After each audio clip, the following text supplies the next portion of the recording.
Good evening. It's Thursday, the 23rd of July, and here's the day, done by dark.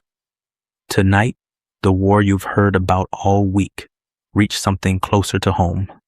The price of oil, and before long, the price at the pump. A storm that's nearly gone is still sending its water up the East Coast. Europe tightens the screws on Moscow, and 4 whales finish a very long journey to a new home. We begin at sea, and at the sign on your corner gas station. The war between the United States and Iran moved today from the battlefield to the balance sheet. Oil prices jumped. U.S. crude climbed back above $90 a barrel, and the international benchmark, Brent, pushed toward 98, up about $13 in a single week. The reason was out on the water. Tankers came under attack near the Strait of Hormuz and off the coast of Saudi Arabia. One oil tanker caught fire in a stretch of sea that had been mined just south of the strait, and 2 others simply turned around and went back.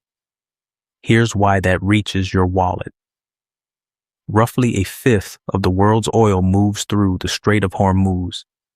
And when tankers start burning and turning back, insurers, shippers, and markets all price in the risk. And that risk shows up eventually at the pump. Adding to it, Yemen's Houthis said they struck Saudi oil tankers and forced around 10 ships to turn away. No one has closed the strait. But tonight, fewer captains are willing to run it. For most of us, this is the part of a faraway war that arrives quietly in the cost of a full tank. Closer to home, the storm is nearly finished, but its water is not. Tropical storm. Bertha is fading, but the enormous plume of tropical moisture it dragged north is settling over the East Coast now, and forecasters warn of a serious flood threat in the days ahead.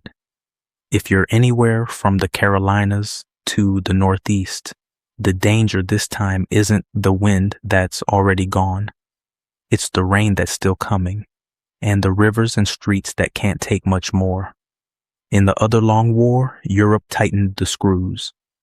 The European Union agreed today on its 21st package of sanctions against Russia since the invasion of Ukraine. This one aimed at Russian banks, and for the first time at the Moscow Stock Exchange itself.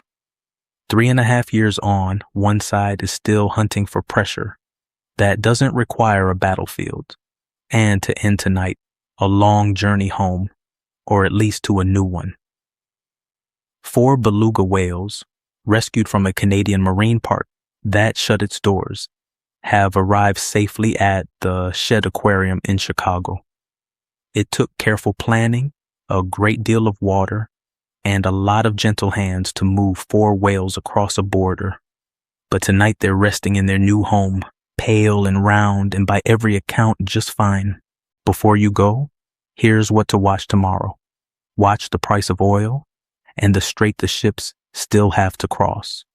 Watch the water on the East Coast and where it pools. And watch Moscow for its answer to Europe's newest sanctions.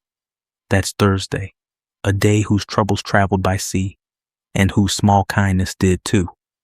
Rest well. We'll be right here again tomorrow evening to wrap whatever comes, done by dark. Good night.